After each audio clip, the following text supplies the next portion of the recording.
This episode, I'm going to show you the 6 steps that you can use to completely transform your life in 2022.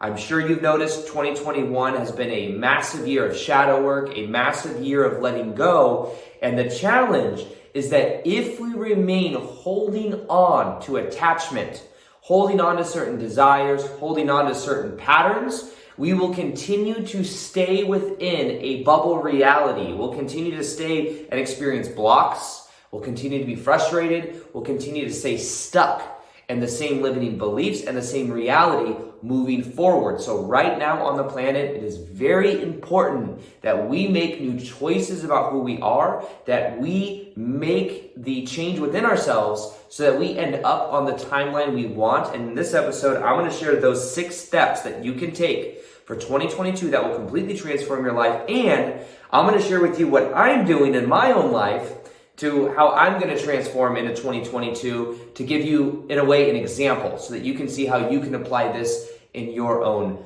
life. So let's get into that right now. Welcome back to another episode. Now, in this one, we're going to be talking about the 6 steps to completely change your life. Now, first off, I'm looking at my own life for 2021 and everything that I've been through. And this year was a year of massive shadow work. It was a year of letting go of the people pleaser, nice guy mentality, something that I kind of took on growing up. It's funny, my dad's here right now. My dad is not in the house at this moment, but my dad is in Austin right now, and he's been here for the last couple of days. He had a friend over last night that is one of his best friends from high school.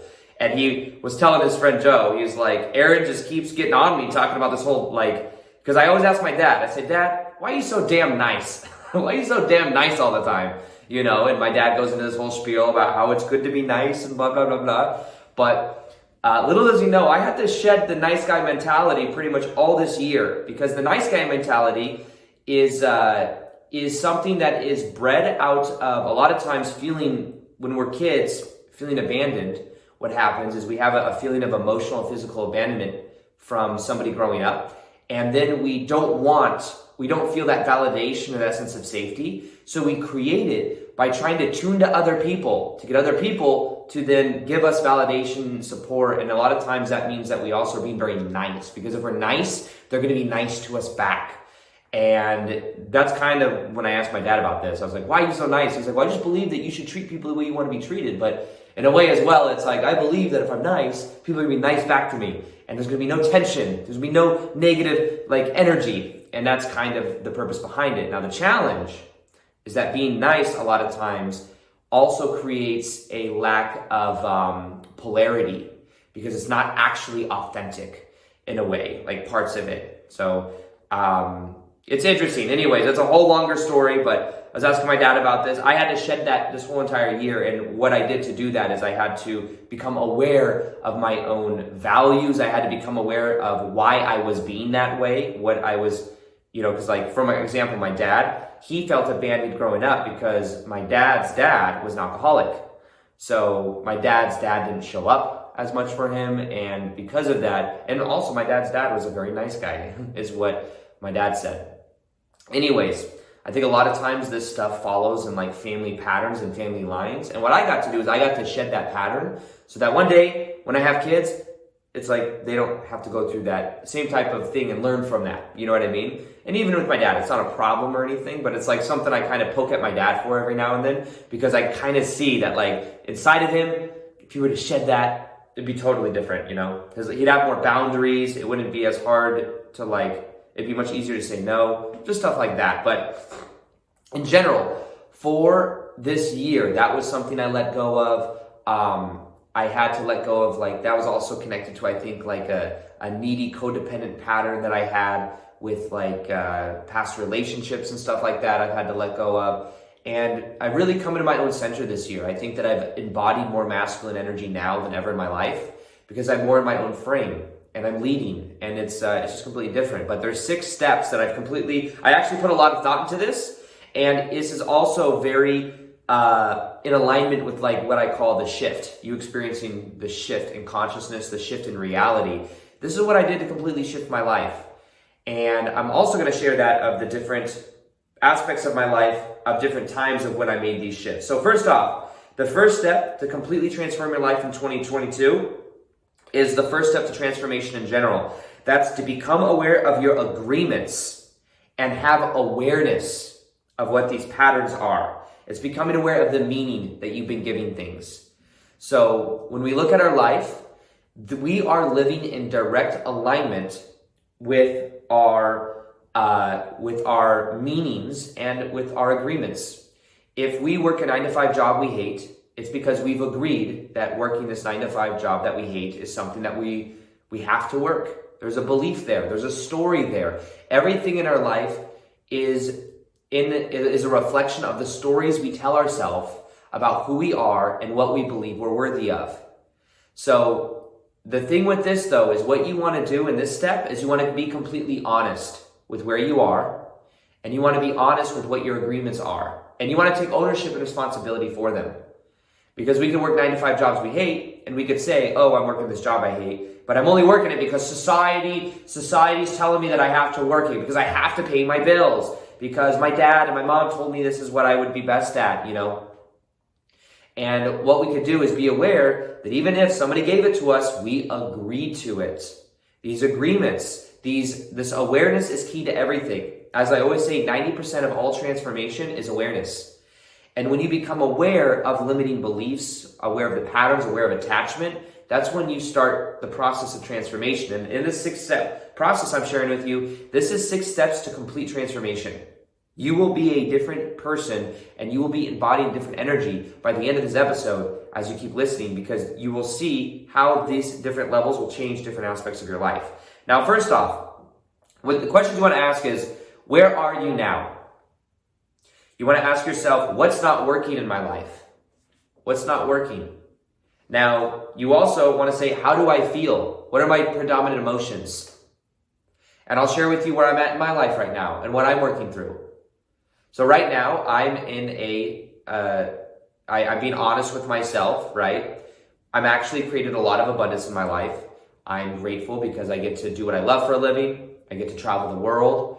And one thing I'm noticing right now about my life is that I want to scale and get to like this next level, which I know sounds like, what is the next level, But I've been making YouTube videos for, 3-4 years now online. I do something called online marketing where I have I have digital courses and like programs I do. I have like 21-day challenges that I do and stuff like that. And these challenges are like, 21-day live events practically. And this is how I bring in abundance. I've been doing this for years. And to be honest with you, I'm getting a little bit tired and a little bit bored with just doing online stuff. I want to do stuff that's more in person. Now, one thing that I'm going to be doing is live events. Moving into next year, I'm actually teaming up with my buddy Victor. We're going to be doing live events throughout the year. We're going to be doing our plant medicine retreats that happen in March and November. And then we have, we're going to be doing events in Austin. And these events actually are going to be kind of bringing people through this kind of process too. Funny enough. But I want to work more with people in person. I feel like I'm almost getting bored because I've just been doing this for so long. But I also feel like this is something that has been safe for me. It's been safe for me just to make videos online, just to work behind this camera and stuff like that. And also, it's not as dynamic as I'd like it to be. I want to talk to people. I want to challenge myself to talk to different types of people, even on stage, coaching people live on stage in front of other people. This is something that actually excites me. But what I'm realizing is I'm feeling frustrated with certain aspects of my life and even certain aspects of my business. Because the thing is right now, I'm getting ready to scale, and be scaling. I'm developing new systems, and I'm lucky because I have a team around me. I have people that I've hired that do different aspects of the business so that I can have more time to do what I enjoy doing, which is make these videos. So I have customer service people, I have editors, I have social media people on my team, I have a project manager, I have an assistant, we have an event manager, event coordinator. These are all people in my life that are very necessary. But what I'm realizing is I'm having these things that I'm bumping up against in creating the system because I'm not leading as much as I should be. I'm kind of wanting everyone to figure shit out, but I'm not leading and painting a clear vision and picture for the future. So it's the people on my team don't necessarily have that of the thing to move towards. It's more so everyone's doing these little tasks right now. But what I'm realizing is it trickles down. So as frustrated as I might get that certain things maybe aren't getting done the exact way I want, or there's like communication errors and stuff like that, I'm realizing that I have to take responsibility for it. I think that sometimes also I have this tendency to blame people. I blame people for things that happen. And I think I looked at my childhood dynamics, and because of the whole ex-stepmom situation that was in my life from 7 to 15 years old, where my brother and I pretty much didn't have much of a childhood. We were outside working all day, weren't allowed to have friends, had to earn going to school activities, stuff like that. It was like always like my ex-stepmom was to blame for all of that, for not having a childhood and all this stuff. And also like anytime we got in trouble, my brother and I would get in trouble, we would have to blame each other or something like that to get out of trouble. Or we'd get like debate taken away, or band camp we weren't allowed to go to. So it was interesting how that works. And I can see in my own life how I deflect a lot of like my frustration because I blame other people for things. I'm like, well, this is supposed to be done, but I wasn't clear about certain things. Or I'm maybe allowing certain things to like keep falling apart without going into the tension of like having a vulnerable talk with somebody, I can see how this is like, starts with me, as much as I want to, it's easy for me to blame other people in my life for things. It's like, no, this comes down to me and my own sense of leadership, my own boundaries, my own standard in a way that I either hold other people to or I hold myself to. And as I become aware of this stuff, it's making it easier for me to see what I need to do to change. But first step is become aware of your agreements. Become aware of your agreements that you've made. And as you become aware of them, that's one of the keys, because then you see it for what it is. You see it for a story. Let's take me back to like 2017 to give you another example. So that's kind of what I'm doing in my life right now. 2017 was the biggest shift in my life. I became aware of, and I took ownership too, that I was working a 9-to-5 job I hated, selling women's shoes, and I started making daily videos on YouTube, and my life transformed within 6 months. And it was just a download that I got, an idea that I had, and I committed to those daily videos, and my life transformed. But I was having certain agreements. I had to get very honest with myself. I had to realize that my story right now is that I work a 9-to-5 job I don't enjoy, that this is what I'm worthy of. I also had to be aware that like maybe there's an aspect of myself that likes being told what to do. There's an aspect of myself that hated being told what to do, but there was an aspect of myself that liked the weekly checks. Like I paid weekly at Barney's New York. I liked the weekly checks. So that was kind of interesting. Why do I like this so much, Not just the weekly checks, but the consistency, even though I'm being told what to do. I was talking to my dad and his friend Joe last night, and they were talking about my lifestyle and how I live, and my dad was talking about how, I was going full time on YouTube, and even today, he's like, I'm so proud of you, but I still don't understand it. He still doesn't get YouTube, and I didn't have to. He was telling me like last night how proud he was of me, which I think was a real cool thing, because I think every kid wants to hear their dad or mom say like, hey, I'm proud of you, And he said that. He's like, I don't get what you do, I don't understand it, but I'm very proud of you. And he was also expressing to me with his friend Joe here, he was like, I like security. So when you were going for it, when I was starting to go full time on YouTube, it's like, he's like, you can always fall back on your 9-to-5 job. But my dad's a fire investigator. He was a firefighter for years. He's got a pension. When he retires, he's still kind of retired, but now he works and does something else. But that's kind of similar to what he did. But he gets a pension like every year the rest of his life. He likes that security. He has agreed to that. And I told him, I said, I would feel completely trapped if I knew that the most I'd be making per year was like a certain pension or a certain amount. I just think differently. I like the risk. I like the uncertainty. And I was also like showing my dad, like, you value certainty. You value that you find security in certainty. So knowing that you make this much per year and that you have all these bonuses and 401k and like all this stuff, you like that. But me, I feel like I'm in a box. And in 2017, I became aware of that box. So my question to you is, are you living in a box that maybe you like? Maybe it makes you feel safe, like it did for my dad. There's nothing wrong with the box.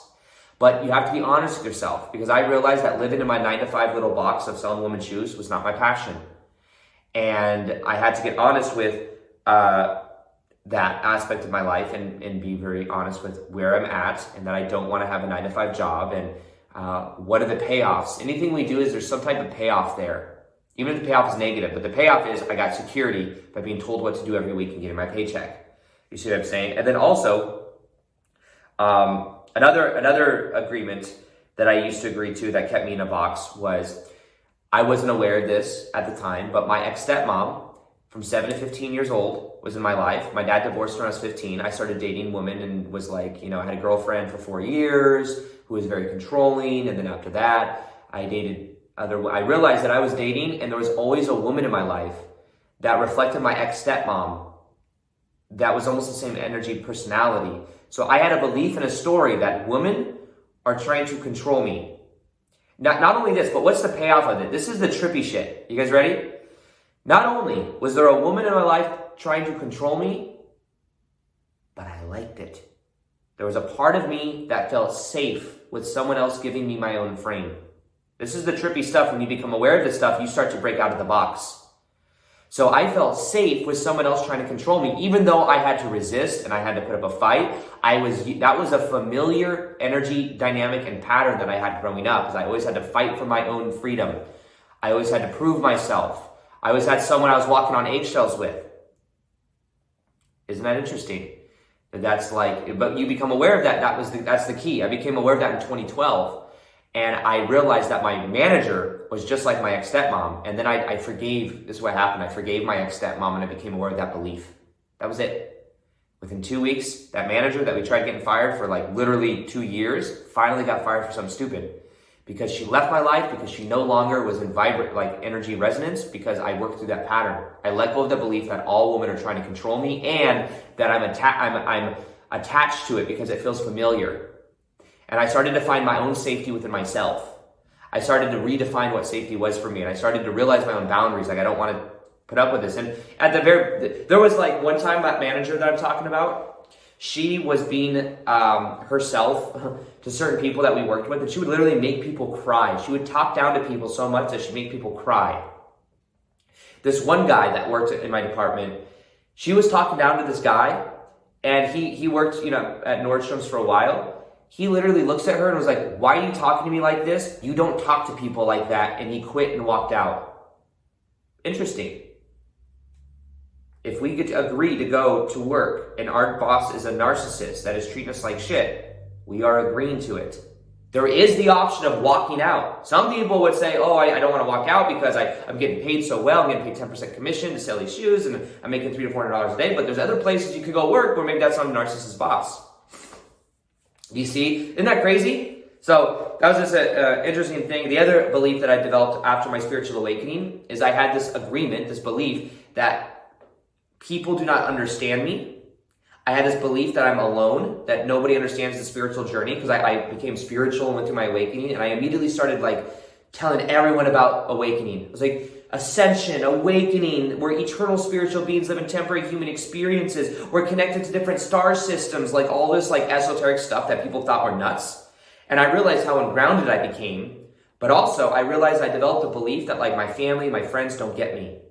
There's no one out there that understands me. And as long as that was an active vibration within me, guess what? I was in this box of self-fulfilling prophecy. That's all we get in reality, by the way, is we get a reflection of these self-fulfilling prophecies of what we believe to be true. And the stories we tell ourselves the most often are the realities we're getting. So I told myself a story that people don't understand me, and therefore what I got in reality was many people that didn't get me, that thought I was weird. I felt blocked when I was dating because people just didn't, I was resonating at a frequency of meditation and mantras and all this sun gazing and stuff. And I look back now and I can clearly see that I was so attached to that belief. So that's why the first step is awareness. 90% of all transformation is awareness. 90%. And when you become aware of these things, your life begins to transform in a very powerful way. Now, that's part of the thing, but the next 5 steps are also imperative to go through in order to experience that transformation. Now, on one hand, we have that of everything that we're becoming aware of. So what I'd like for you to do right now is to be honest with yourself. What are the agreements that you've made that maybe aren't serving you? What's working in your life, but also what's not working in your life? Just be honest with yourself.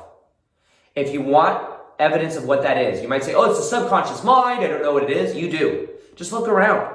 If you work a 9-to-5 job you don't like, then you have agreed that working 9 to 5 job you don't like is something that you're worth, that is what you deserve, or it's what you're worthy of, or it's normal.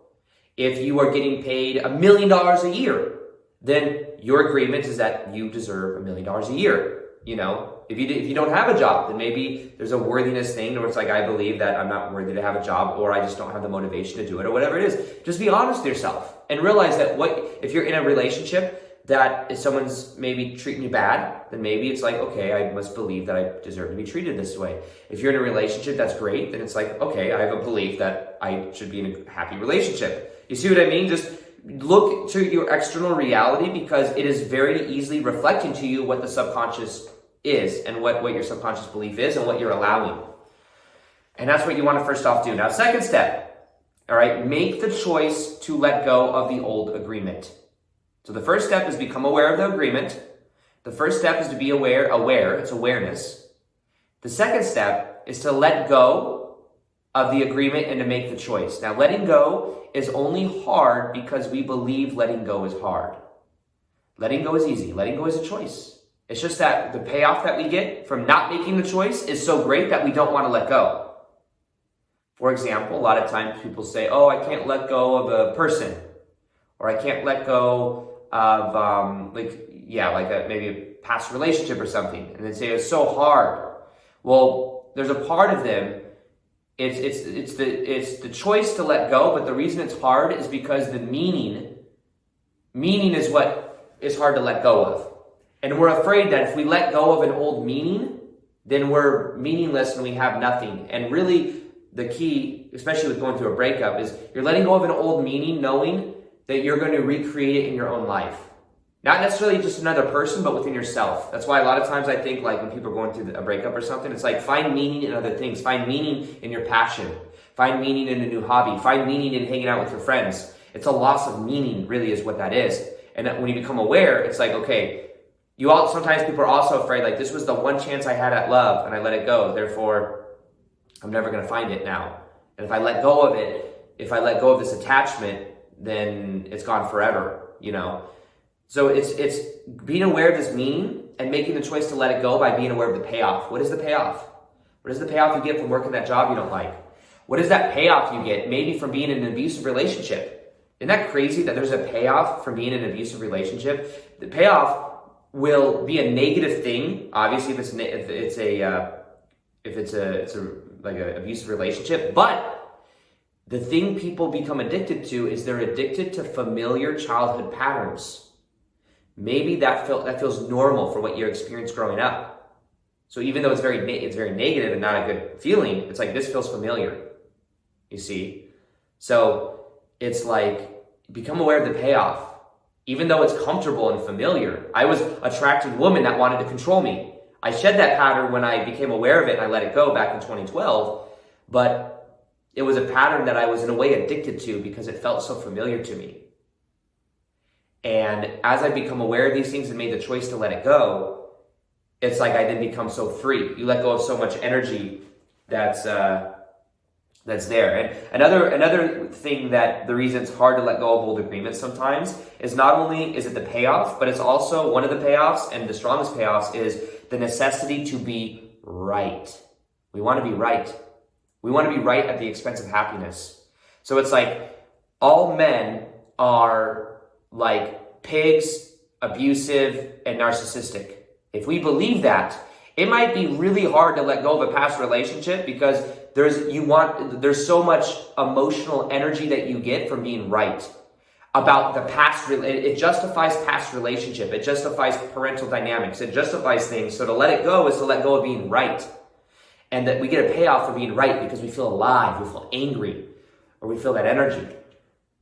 And I've told this story before, but I've had experiences before where I may have been right about things, fighting for being right, but it ends up letting go of my own happiness. And the example I always use is coming back from Hawaii on a plane with an ex-girlfriend of mine. We were going from Hawaii to LA, and on that flight that we were getting ready to book at this place called Maui Kombucha in Maui, we were booking our flights, and what happened was we booked at the same exact time As she pushed the button first, my flight price then went up like $200 or something like that. And then I was like, wait, I shouldn't have to pay more money just because she pushed the button first. So I call Expedia, I'm all angry about it. And then an hour later, after they told me there's nothing they could do about it, I had to pay more. I realized that I just wanted to be right. I shouldn't have had to pay more because of this and that. And once I let that go, I felt so free, I felt so light. But I could feel I was fighting to be right. So make the choice to let go of the old agreement by becoming aware of the payoff and letting it go. And realize that there's so much more lightness you're going to feel by letting it go. So that's the second step. So we got the first step is awareness, being brutally honest with your agreements. Second step is making the choice and letting go of the old payoffs and the necessity to be right. Now the third step is to heal and to feel what comes up. Feel it to heal it. Now, the body must release what comes up because a lot of times we have stored emotion inside of us that we haven't let go in the past. Now, before we go there, actually, I'm sorry, I want to go back just for a second to two because I want to share in my own life, what am I letting go of the payoff of? So for me, the payoff I get of being online, of doing the freedom to just make videos like this where I don't have to like challenge myself to be in front of a lot of people. This is my comfort zone. This is easy for me to make videos like this. I, though, don't feel, this is something that I was talking to my shadow work coach about, Doug. We were talking about how videos that do well are the videos that I'm feeling the most dopamine. So when I'm making a video I'm very passionate about, I'm releasing a lot of dopamine because I'm doing what I love. Dopamine's not always bad. But then what happens is people feel what you feel. So you, on the other end, will feel the dopamine that I'm feeling, and it's like contagious. And then you're able to like connect certain ideas together. But what I'm realizing is I don't feel as much dopamine as I used to because I'm doing the same thing over and over again in the same type of way. So when I start doing things and I get out of my comfort zone, I start coaching people, I start doing live events, I'm going to feel more alive. And in that passion frequency, other people would feel that off of me. But I have to let go of the familiar pattern of me being in this comfort zone. Even like the payoff with not leading my team as much. The payoff is I don't have to go into those tension conversations. The other payoff is I don't have to find more people to hire that are going to help me build this vision. It's a lot of energy to find good people to that at least that's my belief. Do you guys see what I'm saying? Like even as I'm talking right now, you can see the beliefs that I have. I just said it. I believe that, it's hard to find good people that want to work for some vision. And no, is it hard? That's a belief. It's a self-fulfilling prophecy. So as we become aware of this, I can then see what is the payoff that I get from that. Well, the payoff is it either steps me to take an action, it keeps me safe in the system that I already have. So the key to this is that awareness, making the choice to let go of the payoff. And that's what I'm doing in my own life right now. So that's the second step. Now, the third step, as I said, is heal and feel what comes up. Now, this has been key, and this is like the thing that always triggers me about my shadow work integration coach. His name is Doug. He's always asking me to like feel inside my body. How does that feel inside of your body? And he'll I'll be thinking, he's like, okay, when you think of this person, what comes up? When you think of this person, what comes up? When you think of this event, what comes up? When you think and what not just that, not what comes up, but what do you feel in your body? And I'm like, I gotta really tune into my body because it's not a mental thing, but our body doesn't lie. I have a friend right now who is kind of in a trauma bonding type relationship that she's moving out of. And an interesting thing that she says is like in this trauma bonded relationship, she feels so uncomfortable in this relationship. Her body is literally telling her, this relationship is not for you. This relationship is something you're not feeling safe in. And she feels very ungrounded. She feels very unsafe. And what she's becoming aware of is that this dynamic that she has, that she's feeling unsafe and not comfortable, she's becoming aware of how she feels in her body, which is a huge step. And she's feeling what she feels. And she's also realizing that she has kind of an abandonment wound. She realizes that she, the same thing that a lot of us go through is we have maybe an emotionally abandoned parent growing up. And she's realizing that she felt emotionally abandoned from her dad growing up. And it was very challenging for her. And she has this belief that she's too much. She believes that she's just too much. She's maybe her dad told her when she was young, you're too much. It's just, I can't deal with this right now. You're too much. And then she's always felt that. So she has these emotions and she has these things that comes up in her relationship. And what happens is the men she attracts in her life don't want to deal with her because they think she's too much. And in actuality, she's not too much. It's just that she's attracting people into her life where she is too much because of that self-fulfilling prophecy. But what she's also doing is that belief is there, and it's like they can't handle the energy because maybe that's she's attracting them to begin with. But she also is bottling up this shame and this like energy inside of herself because she can't express it, because if she does, someone's going to leave her. Someone's going to abandon her. They're not going to be there for her. You see how these agreements work? So the thing that I've been kind of talking to her about is like, feel what comes up. Feel inside of your body. Well, her talking to me, she was talking to me and another friend of mine, and we're two masculine people that were like holding energy for her, and we're like showing her like there's masculine energy that can hold this for you. You're not too much. There's nothing wrong with you. It's not your fault. Your dad's emotional unavailability growing up is not your fault. The people in your life that even maybe can't hold that energy for you, it's not your fault, and you're not too much. Shame will keep us living in a bubble and keep us feeling like we're too much when you're not too much. Your emotions are not too. Vulnerability is the key.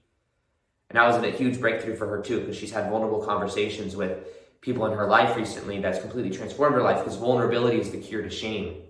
If we feel like we're broken, we're afraid to show aspects of ourselves. We keep ourselves in this little bubble. I know that kind of feels like a tangent to this whole thing, but you must feel it to heal it, and feel inside of your body. And as you feel inside of your body, you begin to heal. You complete old processes. I had to feel like, even when I was going through my past breakup, one of the most challenging things I ever have been through was going through my past breakup, because it showed me so much of my own codependent patterns and how much I identified with someone else. And one thing I had to do is I had to feel that inside of myself. And what I realized is a lot of the abandonment that I felt was because I felt abandoned when I was a kid. It was just, we're replaying childhood dynamics over and over again. And that's our trauma. It's us being able to heal our trauma bond and our trauma just in life in general. And the thing that I've had to do is go into that energy and feel it and let it be there and accept it. And in the feeling, it all comes up. One of the most powerful things we do at our retreats and at our live events, and what we're going to be doing at the live events that we do in Austin and even at the plant medicine ones we do, is we do breath work. Because when you're breathing in a certain pattern, you are, in a way, activating certain trauma responses in your body to then release stored energy. And when I've been in breath work, I've had some extraordinarily powerful experiences. Feel it to heal it. One time I did breath work, and I did it with Victor and Patty, who leads our breath work when we do our retreats and stuff. And she was singing a song, and in the song, it was like, she was singing this like kind of an angry song, where that was the intention of the song, was to like bring up anger inside the body. And I'm breathing so deep and into this kind of pattern, and this energy flowing through my body. And I was literally dialoguing with my ex-stepmom and through Patty's singing. And I could feel she was banging on this drum really loud, and I could feel chills through my body even as I was going through, even now. And I could feel myself dialoguing to her back and forth, and I started screaming. Because there were so many times I was growing up where I didn't express how I really felt. I didn't tell someone no. I wasn't allowed to have boundaries. And I could just feel that there was so much pent-up anger inside my throat chakra and inside my body that I never expressed before. And as I expressed it, guess what? I was healing it. You feel it to heal it. And healing that and allowing myself to express that and being vulnerable. A huge part of my life transformation over this last year is being vulnerable, having hard conversations with people. Even my dad, who's here right now, we've had some very interesting conversations over the last couple of days about childhood and stuff like that. Vulnerable, challenging conversations to have, but guess what? Through it comes healing. So that's to completely transform your life in 2022. It's time to go in and feel it to heal it. Feel it to heal it. Do breath work. Go in, and I'm going to be doing this by doing my own breath work. I'm going to be doing this by feel what comes up, because my lesson for going into 2022 for me is stepping into my own power. And I think it's probably that for you if you're listening to this episode. Empowerment is the year of 2022, and getting into the tension, stepping into the unknown. And that's what I'm being aware of in my own life, is this process for me is like, going into tension, having hard conversations. I've had very vulnerable conversations that were kind of hard to have. I've had to draw boundaries with people that priorly kind of thought they could walk on me. And by having these harder conversations, I become more empowered and realize that I'm worthy, and I'm able to have this kind of like dynamic and this kind of like request, for people to respect my own energy. So feeling the tension, acceptance of it, this is all key for it. Now, the fourth step to this process is to identify what you want and to identify what it is to be the most authentic version of you is. So it's kind of like as well, when you look at these 3 steps, we have the first 2 or 3 are letting go, becoming aware and letting go. And then the last 3 have to go with wiring in. And in order to wire something in, you have to become aware of what that is. So what I did in 2017 is I became aware of the version of me that was a full-time YouTuber. Now, what is the identity of that ideal version of you? How do you think? How do you feel? How do you act? And what are your belief systems? What do you believe about yourself? And for me, that was working that 9-to-5 job selling women's shoes. I could imagine the version of me that was making daily videos, that woke up every day excited to make a video, that was studying different topic ideas that I could make each day. I would write them down on a piece of paper, and I actually had a whiteboard with all this long list of things of like different, things I would want to make videos on, different topics. And I would make a video every single day, no matter what. And I noticed that that's the rule that version of me had. Even when I was going to work and I was working 40 hours a week, I would realize I have to make a video every day. And that was my mentality. And I realized that version of me acted, thought, and felt different. So I became aware of that. And then that was the step. Just become aware of what that is. And you don't have to know exactly what it is. It can change as you go, but become aware of what that is and what that looks like for you. So I want to ask you now, what does that version of you think, feel, and act like? How does that version of you body language? What is that like? What are the belief systems? What are the stories about that version of you's life that they have? And even now, I look at my own life. The next level of me, I'm more in a leadership position. I'm leading in a way. I'm leading like a new shift in consciousness on the planet with this movement. And I'm doing that with other people, not just by myself, but I'm able to lead it and to cast a vision. And with my team, I'm able to let that energy trickle down, and I carry myself with a better posture. I can notice that if I imagine that version of me, I have better posture. Sometimes I hunch over and I close my heart. I have better posture. I can tell that when the way I carry myself, the way I speak is just kind of assertive, but also compassionate. I can tell that version of me has different values. I value authenticity. I value vulnerability. I value integrity. I value going into tension conversations if I have to, having those hard conversations now because I realize how important it is to have a certain flow, how you do one thing is how you do everything. So the other thing I want you to become aware of is what are the values of the version of you that is that version of you. The version of me that was a 9-to-5 job goer valued being told what to do, valued security of a consistent paycheck. The value of the version of me that was a full-time YouTuber valued the unknown of putting out content, and valued my own sense of entitlement to make videos, and I was self-motivated. It was just a different value system. So become aware of those values, become aware of your body language, become aware of how you carry yourself, become aware of your authenticity. Are you having fun? This next 2022 for me, I'm gonna be having more fun. I'm gonna start asking questions more so of what excites me the most. Instead of what makes the most money, what excites me the most.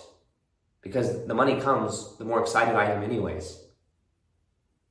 I'm realizing that even at the end of I'm doing a 21-day abundance challenge in the first 21 days of 2021. And when I first made this course, I'll just be completely honest with you guys. When I first made this, I'm going to do it. I'm going to give it my all. And I'm excited to do it now. But I've had to change the way I look at this because I could tell I originally did a 21-day magnetic love challenge. And this 21-day magnetic love challenge had 4,000 customers that came through. We had over 800 people a day live for 21 days in a row. It was magical. I was so passionate about it. I was so excited to do it. It was so connected to my heart. And then it did so well. And then in 2021, or 2022, I guess 2022 is what I meant if I said 2021. But for the first 21 days of 2022, we're doing this abundance challenge. And I realized that one of the reasons I was kind of doing it was because I just knew that it it was like going to do well, it was going to be successful, it's bring a lot of money, and I'm going to help people rewire the money beliefs. But I'm not as passionate talking about like the abundance and money thing as I am love and the dynamics there. And maybe I started, maybe I do get extremely passionate about it, but it's just interesting because when it comes to abundance and money too, you want to follow the passion. And I could tell that when I decided to do it, I wasn't being in integrity with myself because I wasn't as passionate about it as even doing another magnetic love challenge. So I've had to be very honest with myself. It takes brutally, these subconscious things, rather than just doing something because it makes money or it's going to do well and I haven't done it yet. I've known for 3 months of this year, I didn't do anything. I wasn't selling anything. I was just sitting. I was just like going inwards. So I knew that at the end of 2021, I had to launch a couple things and do like a couple live events and stuff, like virtual Zoom events that we're doing, for 2021. So I was kind of banking on this time of the year, I guess, to like start the end of the year out strong financially because I have a team, I have people on salary and stuff like that. Like it's not a lot of what I make goes towards creating a vision and a system and stuff like that. So anyways, but step 4 is identify what you want and what is the most authentic version of you. And I can tell that this new version of me has more fun. It's very in integrity and following based and connected to my heart. It's very humble and is very much stepping into the unknown. It's like excited to get in the unknown. Values uncertainty more than just certainty.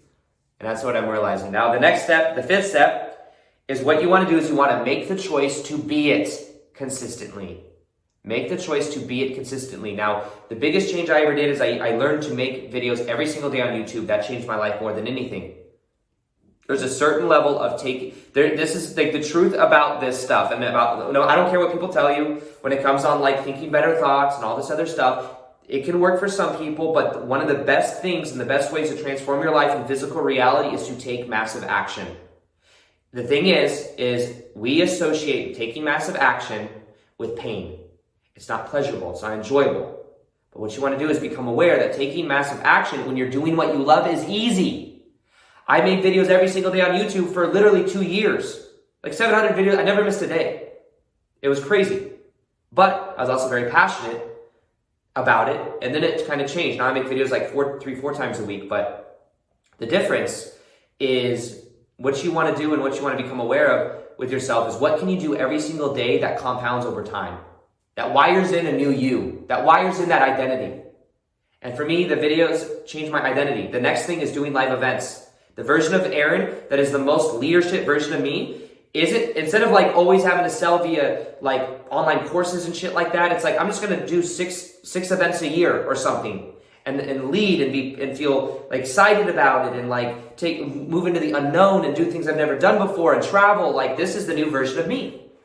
And I'm going to be doing that, like, of course, every single day. Maybe I can't do that every day because I'm not going to do a live event every day. But, like, there's a version of that I'm going to be growing. I'm going to be putting intention in my team, putting intention into, like, growing this vision with Victor. Like, we're doing these things together, so it's really cool. So this is something that you become aware of. And you start to value also getting into the unknown. One thing we're going to be doing at these live events that we do is a stretch. It's called a stretch experience. You go out into the world, you do something your old identity would have never done. And as you do it, you push through the fear, you literally redefine your sense of identity. It shifts your sense of self. So this is something that I've done before, by the way, as I've gone into public and done some crazy, weird things. I've had to convince 2 people that I had to convince 2 people in this grocery store in Sedona called Natural Grocers. I had to find 2 people and convince them that can they help me find my purple ferret because I lost my purple ferret. And I sold it and I had them help me for 5 minutes look through under the aisles for my purple ferret. And it was just a dumb thing, but it was just fun to do. And it was like, you get out of your comfort zone. I had to propose to an artichoke in the middle of Whole Foods and give it a whole speech and ask for people to applaud. There's a lot of other things that we did, but little embarrassing things like that. You feel so alive when you do these things. It's so crazy, but at these events that we do, we're going to have little challenges where we go out into the world and we do stuff like that. It's going to be fun. But anyways, be it consistently. What you do every single day compounds over time. As I change my identity, and here's the thing. As you do something consistently, it begins to change your sense of identity. You go to the gym every day for 2 weeks, you become a gym goer. You go to the gym every day for a week of Bikram, you become like a Bikram yoga person. As I made daily videos, it became easy to make daily videos because it was part of my daily routine. I got up every day and it was the first thing I did. So for you, what is the one thing you could do every single day? And then take the identity with you. If you paint every day, it's not like once you paint 1,000 paintings, then you're a painter and artist. You're an artist from the moment you start. And you paint because it's who you are, not because of what it'll get you.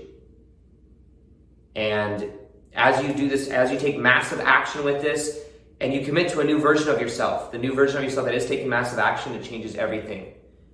Now, with that being said, one of the most powerful things you want to do is actually, there's something I'm reading right now that's called, I think it's called The Gap and the Gain.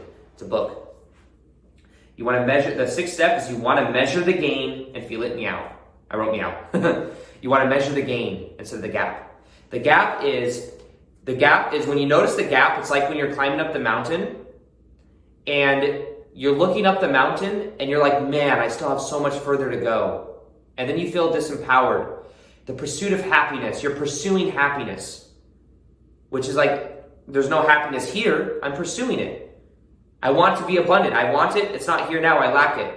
Now, we must measure the gain, which means measure how far you've come. So you're not measuring, looking at the top of the mountain, you're measuring and you're looking back like, whoa, I've come so far, I'm so grateful for where I am. For me, I'm like measuring. I'm not like, oh, I want to be doing live events and I want this like epic team where we're all just in unison and like all these things happening. Measure how far you've come, and I'm like being grateful for where I'm at. I'm grateful that there's this huge, amazing YouTube family and that we're all connected and that we're all able to like shift the collective consciousness of the planet together. I'm grateful that I'm able to live in abundance and live in the house that I love and have friends and family and amazing girlfriend, like all these things. I'm grateful for all this stuff. And as I become aware and grateful for the emotions, it's like you experience more opportunity in your life. Think about that too.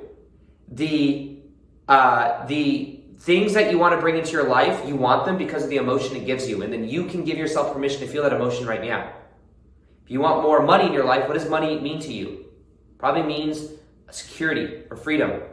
If you could look at things in your life that already give you freedom, the ability to eat what you want, the ability to go for a walk with your dog, whatever, you then start to realize the abundance is already here. And you want to measure that. And as you're feeling grateful in the moment right now, and as you're also having fun, have fun along the process, you will notice that things happen easier than ever. Now for 2022, the other thing that I think will completely transform your life, that will build on everything you just learned, is learning what is called the law of vibration. The law of vibration is more powerful than the law of attraction. It will help you shift into the new identity easier than ever. So if you haven't checked this video out yet, click it here. It's one of the most powerful videos I've ever made. If you're finding that maybe there's blocks coming up when it comes to attracting the reality you want, maybe you watched the movie The Secret, maybe you've been having a visualization of what you want, but you find that it's not coming in